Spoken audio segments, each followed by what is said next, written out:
Jeremias 1, verso 1 ao 19 diz assim: As palavras de Jeremias, filho de Ilquias, um dos sacerdotes de Anatote, no território de Benjamim. A palavra do Senhor veio a ele no 13º ano do reinado de Josias, filho de Amon, rei de Judá, e durante o reinado de Jeoaquim, filho de Josias, rei de Judá, até o 5º mês do 11º ano de Zedequias, filho de Josias, rei de Judá, quando os habitantes de Jerusalém foram levados para o exílio. A palavra do Senhor veio a mim dizendo: Antes de formá-lo no ventre eu o escolhi. Antes de você nascer eu separei e eu designei profeta às nações. Mas eu disse: soberano Senhor, eu não sei falar, pois ainda sou muito jovem. O Senhor, porém, me disse: Não diga que é muito jovem. A todos a quem eu o enviar, você irá e dirá tudo o que eu lhe ordenar. Não tenha medo deles, pois eu estou com você para protegê-lo, diz o Senhor. O Senhor estendeu a mão, tocou a minha boca e disse-me: Agora ponho em tua boca as minhas palavras. Veja, eu dou a você autoridade sobre as nações e reinos para arrancar, despedaçar, arruinar e destruir, para edificar e para plantar. E a palavra do Senhor veio a mim: O que você vê, Jeremias? Vejo o ramo de uma amendoeira, respondi. O Senhor me disse: Você viu bem, pois estou vigiando para que a minha palavra se cumpra. A palavra do Senhor veio a mim pela 2ª vez, dizendo: O que você vê? E eu respondi: Vejo uma panela fervendo, ela está inclinada do norte para cá. O Senhor me disse: Do norte se derramará desgraça sobre todos os habitantes da terra. Estou convocando todos os povos dos reinos do norte, diz o Senhor. Cada um virá e colocará o seu trono diante das portas de Jerusalém. Virão contra todas as muralhas que a cercam e contra todas as cidades de Judá. Pronunciarei a minha sentença contra o meu povo por todas as suas maldades, porque me abandonaram. Queimaram incenso a outros deuses e adoraram deuses que as suas mãos fizeram. E você, prepare-se. Vá dizer-lhes tudo o que eu ordenar. Não fique aterrorizado por causa deles, senão eu o aterrorizarei diante deles. Hoje eu faço de você uma cidade fortificada, uma coluna de ferro e um muro de bronze, contra toda a terra. Contra os reis de Judá, seus oficiais, seus sacerdotes e o povo da terra. Eles lutarão contra você, mas não o vencerão. Pois eu estou com você e o protegerei, diz o Senhor.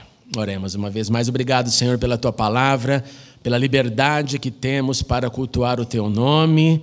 Muito obrigado por este dia de vida. Senhor, continue conosco, também continue com as nossas crianças que recebem a tua palavra, ser com cada professor e professora e derrama das boas notícias sobre cada um dos nossos filhos e filhas. E agora, Senhor, abre o nosso entendimento para ouvir e obedecer a sua voz, em nome de Jesus. Amém e amém. Podemos assentar.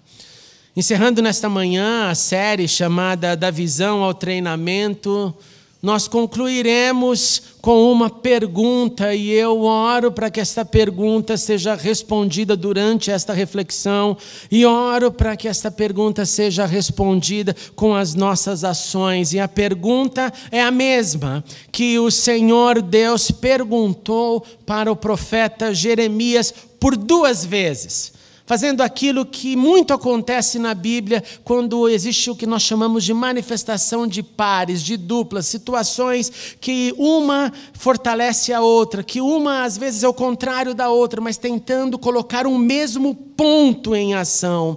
E a pergunta repetida por 2 vezes e que eu quero, no fundo do meu coração e alma, que fique borbulhando na nossa mente hoje é: o que você vê? O que você vê? A primeira vez, Deus usou o nome, o que você vê? Jeremias. E a segunda, ele só pergunta, o que você vê? A primeira vez, coloque o seu nome, o que você vê? Marcos, o que você vê? Andréia, o que você vê? Coloque o seu nome, o que você vê? A nossa capacidade de ver está relacionada com tudo aquilo que nós fomos expostos. todas as circunstâncias que formaram o seu eu. Toda a sua experiência com cultura, com o mundo, com educação, com a formação que os seus pais permitiram você ter, você adquirir, aquilo que você recebeu em casa, aquilo que você viu pai e mãe reproduzirem, aquilo que você vê no seu trabalho, aquilo que você vê na sociedade, aquilo que influencia, que toca a sua alma e aquilo que cria também uma certa ojeriza, tudo que está ao seu redor, isso influencia a sua forma de ver ao longo da sua e da minha vida. Eu vejo, você vê o que conseguimos captar. Eu vejo, você vê o que você aprendeu a contemplar em algum momento da sua existência, com a ajuda de alguém, ou com a direção direta de Deus, que te mostrou algo que ninguém estava te mostrando, e você percebeu que era Deus te ensinando a contemplar uma situação que você não contemplava, que você era cego diante dela. Ou você também vê porque você tem sensibilidade, você e eu fomos criados à imagem e semelhança de Deus. Nós carregamos a capacidade de perceber, alguns mais, outros menos. Basicamente, eu vejo o que eu aprendi a enxergar. Eu vejo o que o Senhor me permite ver. Há pessoas, por exemplo, que não enxergam o verde, elas não conseguem celebrar a natureza. Há pessoas que não enxergam a manifestação do belo. O belo ou o horrível não toca, é tudo a mesma coisa, não cria, não sensibiliza. Um grande número de pessoas contemplam quase que exclusivamente, quase que diariamente, o negativo. Só consegue ver negativo. A vida dele é uma pronúncia, uma repetição do negativo. Mas, bendito seja Deus, há também muitos que veem tudo com muito otimismo, até às vezes a mais do que deveria. Não precisamos estar de olhos abertos para visualizarmos algo. A imaginação acontece, você sabe disso, até mesmo com os olhos fechados. Sim, a imaginação é potencializada pelo que entrou no meu e no seu sentido em algum momento, mas a imaginação é livre. Ela não depende dos meus olhos abertos para que eu veja alguma coisa. Eu, de olhos fechados, consigo visualizar e você também visualiza. Agora, nós não vemos tudo o que acontece.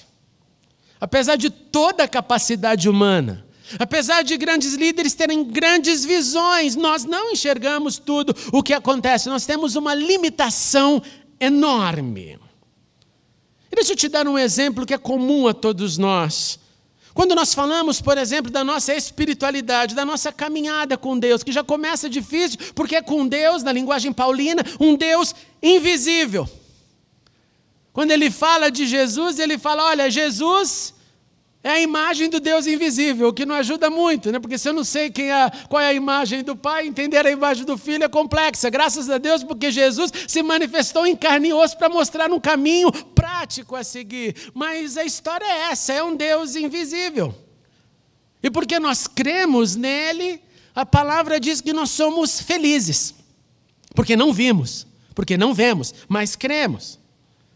Nós não enxergamos as nossas maiores batalhas.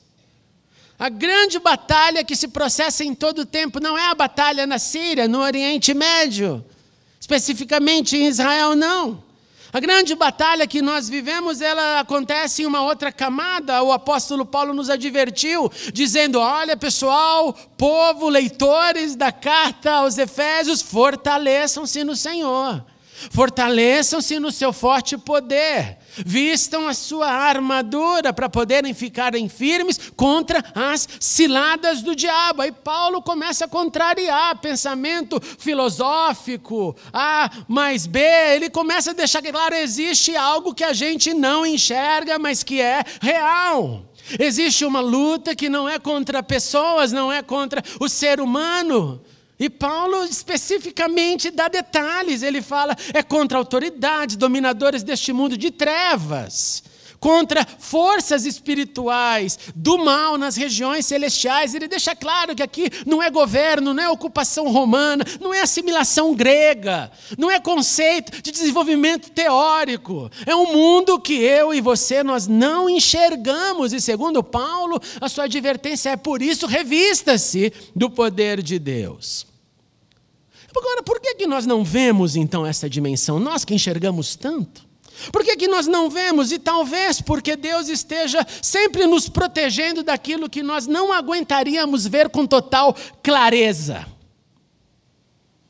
Aquilo que talvez nós não estejamos preparados. Eu acho que assim como nós não estamos preparados para ver a bondade do Senhor, na clareza que temos de que nos nossos olhos nós não enxergamos, não entrou no coração humano o que Deus tem preparado para aqueles que o amam. Nós não vemos a bondade e nós também não vemos a maldade descaradamente na nossa face. Eu quero me refiro aqui à manifestação maligna, às regiões espirituais. Não estou falando da maldade humana, porque ela nós enxergamos todos os dias, em todos os círculos. Talvez Deus esteja nos protegendo do grande êxtase ou da grande maldade.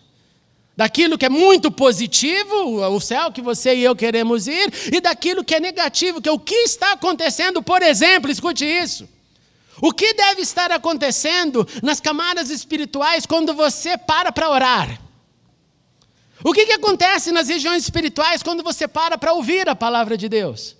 O que acontece nas regiões espirituais quando você começa a imitar a Cristo? E a resposta é simples. Se você fosse o diabo, se você fosse Satanás, o que você faria contra alguém que se aproxima do seu maior inimigo? Você iria aplaudi-lo? Você iria deixar ele em paz, porque ele está lá falando com o meu inimigo? É óbvio que não. Então essa luta é de uma dimensão que nós não entendemos, nós não enxergamos. Nós não percebemos. E todo mundo que vive intensamente com Deus sabe o que eu estou dizendo. Você começa a orar por alguma coisa, você começa a orar por alguém, você entra num processo de intercessão por aquilo que não é sua vida. E você sente uma opressão. Todo mundo que ora sabe disso. Quantas vezes você está clamando por alguém, parece que tem um zum, é um inferno. Via cansaço, via falta de concentração, via não encontrar o tempo, via desânimo, via sentimentos no próprio corpo. Nós lidamos com isso o tempo inteiro. A intensidade da aproximação com Deus nos faz sentir cada vez mais que essa guerra existe. Mas eu repito, eu creio que o Senhor muito nos poupa diante daquilo que Ele não nos permite ver. Imagine as palavras do apóstolo Pedro sendo visualizadas, por exemplo. Imagine você vendo aquele inimigo de você que anda ao seu redor como um leão procurando alguém que possa devorar. Imagine se vivêssemos nessa condição de visualizar isso o tempo inteiro. Imagine as palavras de Jesus em 3D. As palavras de Jesus para Pedro: Simão, Simão, Satanás pediu para peneirá-lo como trigo, mas eu orei por você. Imagine Deus revelando o tempo inteiro tudo o que acontece. Imagine Jó visualizando aquela proposta terrível de Deus. Terrível. Não quero nunca que Deus fale isso sobre mim e sobre nenhum de vocês. Terrível. Senhor, vai a Satanás. Imagine se Jó tivesse visto isso. Diabo, você reparou que servo maravilhoso que eu tenho? Você viu como ele é incrível? Não tem ninguém na terra como ele. Ele é irrepreensível, ele é íntegro, ele é homem que teme a Deus, ele evita o mal. Imagine se Jó ouvisse. Olha, ele teme porque ele tem tudo, o Senhor colocou tudo ao redor dele, ele não tem do que se queixar. Tu abençoas com prosperidade, com família, com bênção. Muda esse cenário para você ver quem vai aparecer. E o Senhor disse: pois bem, tudo que ele possui está nas tuas mãos, apenas não encoste o dedo nele. Então Satanás saiu da presença de Deus. Imagine se Jó soubesse dessa história. Imagine se o drama que você enfrenta Tem um Deus lá tomando um chá, café, não sei, e falando, eu vou fazer isso, eu vou permitir isso que acontece com a sua vida. E no redemoinho nós não vemos nada. Nós não queremos sequer imaginar que Deus está por trás do redemoinho, porque a nossa teologia de triunfo não permite. Mas Deus está lá. Não ver é triste, mas repito, eu creio que nós somos poupados de dramas maiores, de incompreensões, que fariam mais mal do que bem se nós visualizássemos tudo, se enxergássemos tudo. De modo que o que não vemos pertence ao domínio exclusivo de Deus, por um tempo oportuno. Durante os dias em Londres, eu pude viver mais uma peregrinação. É óbvio, quando você volta para um lugar que você viveu muitos anos, como nós, 15 anos lá, muitos insights, muitas lágrimas, lembranças, lágrimas de alegria. E na caminhada eu me lembrei de muitos incompletos quebra-cabeças que eu carrego, como você carrega. E alguns deles o Senhor me mostrou as peças que faltavam. E eu tive num dos meus momentos de oração, caminhando pelo parque, sentindo aquele frio que eu conheço bem na pele. Eu senti claramente o Senhor imprimindo no meu coração isso que eu vou dizer para vocês, que as lágrimas que nós derramamos, as lágrimas que eu derramei, as lágrimas que eu derramo, elas representam livramentos de situações ainda mais difíceis, mas que eu não vejo, que eu não enxergo. Eu choro pelo que dói em mim, mas o Senhor permite eu chorar por aquilo que eu posso chorar, tendo me livrado de dramas que iriam muito além do choro. Eu não estava vendo todo, eu chorava pela dor que experimentava, mas Ele orquestrava tudo, cuidando de mim, dando-me chances para crescer. Eu aprendi que o que eu não vejo porque o Senhor me protege, porque eu não tenho capacidade de entender todas as coisas. Ou, não vemos porque não aprendemos a enxergar. Faltou exposição. Faltou o que precisava ser o link, a conexão daquilo que me faz ver. Ou faltou, e pode ainda estar faltando, o desejo de ver. E também, infelizmente, às vezes nós não vemos porque nós preferimos fingir que não enxergamos. A palavra do Senhor veio a Jeremias dizendo, Jeremias, vamos começar pelo básico. Eu te escolhi. Eu dei antes de você nascer, eu separei, eu te designei, não só com aquilo que você ganhou de nascimento, você já nasceu sacerdote, mas eu te chamei para ser profeta. Além do seu pedigree espiritual, eu te chamei para uma função de anunciar. E você olha para Deus e fala, eu não sei falar. Parece que Jeremias está seguindo aqui a tradição mosaica de Moisés. Eu tenho algum problema, eu tenho que dar alguma justificativa, o porquê que eu não vou ouvir a Senhor, eu não sei falar, eu sou jovem, Senhor. E o Senhor diz, não interessa, não é você que vai falar o que você quer, você vai falar o que eu te disser, e o que eu te disser você vai ver, e visualizando você vai falar, porque tudo aquilo que passa pela nossa cabeça nós conseguimos ver. Tudo o que você visualizar a partir da minha revelação, pois as palavras geram imagens, você vai lá e fala, Jeremias, não tenha medo. Não tenha medo. Não é a sua visão, é a minha visão, não é a sua palavra, é a minha palavra. Simplesmente vai lá e faz o serviço.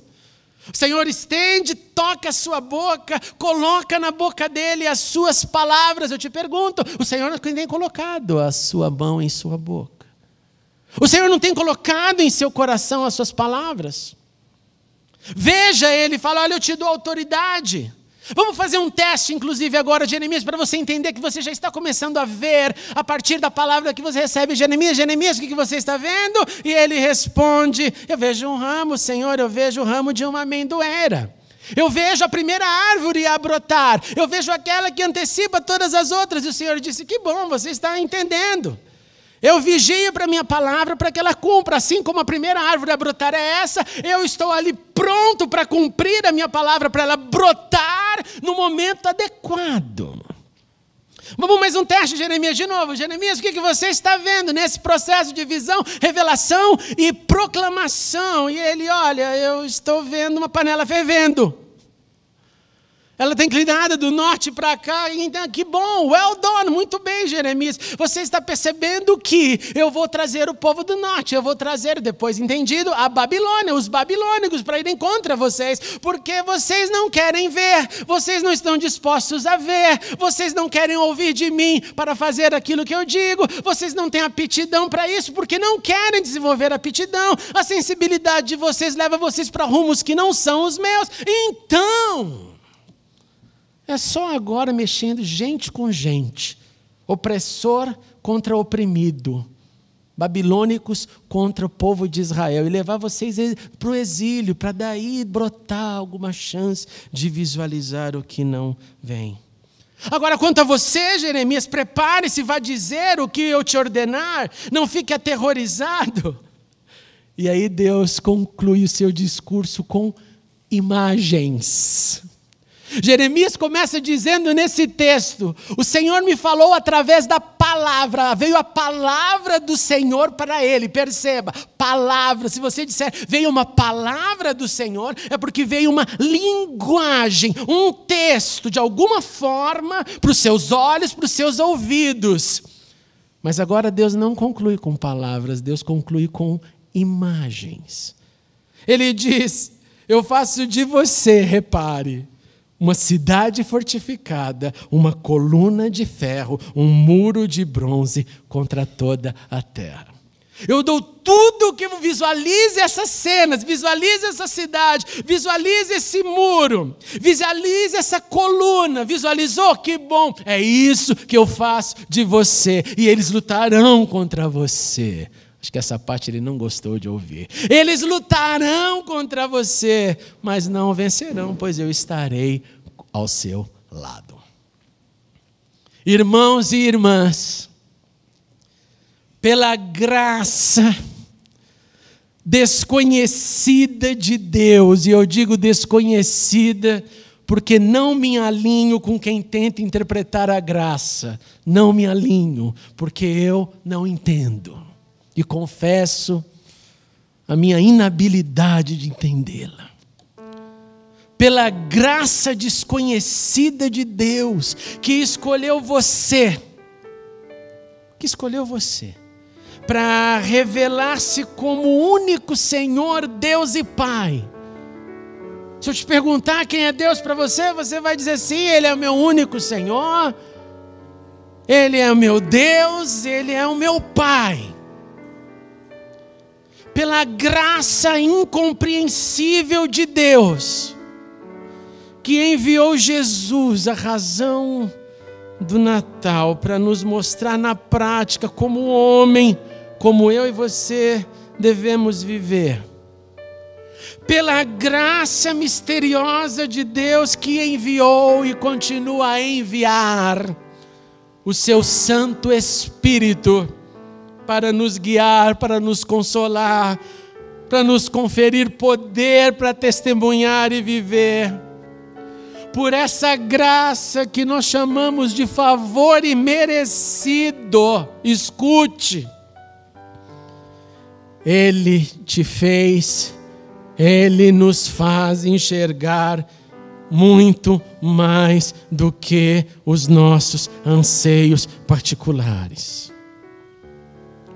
Ele nos faz ver problemas para serem solucionados. Ele te faz entender necessidades do mundo que te cerca. Não é dos dramas internacionais somente, é dos mundos que nos cercam. E o mundo que te cerca pode estar vivendo uma batalha na cozinha da sua casa. E pode estar vivenciando uma batalha entre nações. Ele nos faz ver dramas porque Ele quer nos usar. E aí deixa eu te dar uma dica com muito amor. Se você tem a sensação lá no seu interior, que entra ano, sai ano, já está acabando um e você já está prevendo a continuidade disso para o ano que vem.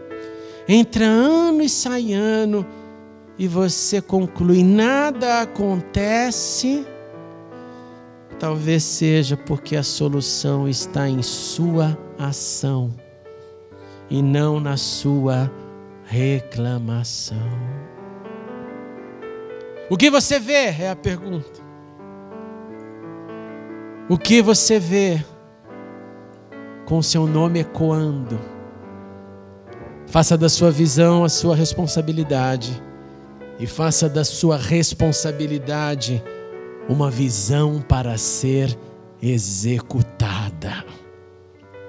E diante do que você não vê, diante do que você não entende, diante do que você não entendeu por quê, creia, creia e creia, porque o Senhor tem tudo em suas mãos.